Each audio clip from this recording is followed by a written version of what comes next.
Apparently in my parents' lifetime, people were talking about it. Like they looked up to the Soviet Union. Now it's totally collapsed, and like every socialist system collapsed, and it's just like people are still talking about it. It's like. Now I've been going to the campus, right? Evening classes, but I see all these posters. Like Marxism, yeah. Marxism, and then I'm like, okay. It's crazy. But there must be like someone who's doing it. That's why people think it's a good idea, man. Like.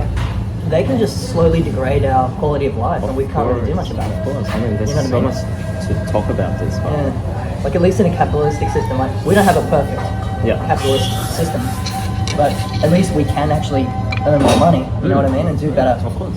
So that's good. That's definitely. You gotta go, man. Yeah.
Sprite.